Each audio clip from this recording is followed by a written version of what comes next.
Now on to a story that's been relatively shut down on social media, especially on Twitter. The numbers for the Terence Crawford versus Amir Khan fight that happened on April 20th at the Madison Square Garden in New York. Just to refresh your minds, if you've forgotten, Amir Khan was being taken apart by American Terence Bud Crawford, who fights out of Omaha, Nebraska. In the 6th round, Amir Khan was hit, in my opinion, on his right hip.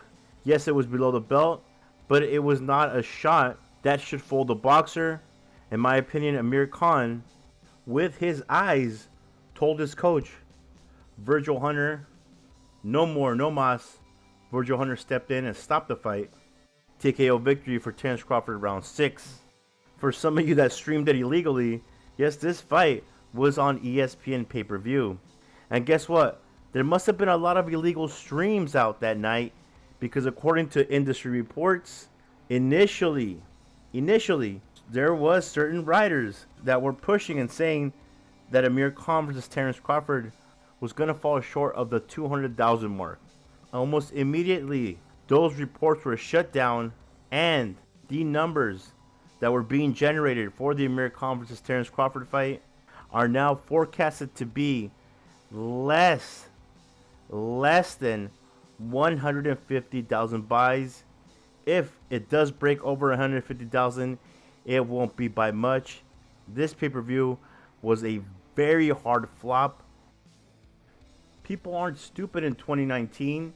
If they can get a fight for free in very good quality, they'll get it for free in very good quality, especially in a fight such as Amir Khan versus Terence Crawford, because you could almost predict the outcome. Almost to the round, you could almost predict what was going to happen. And it happened. And now Bob Arum is under the gun by ESPN, according to these same sources that revealed his pay-per-view numbers. And that's why he's trying to force the Errol Spence Jr. versus Terence Crawford fight to happen now. Al Heyman will not play and is not going to play that game with Bob Arum.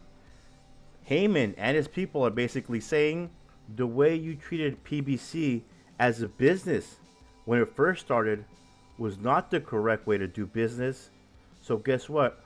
We're not going to help you out of the mess that you're in with ESPN. What's sad though is we might never get Errol Spence Jr. versus Terence Crawford.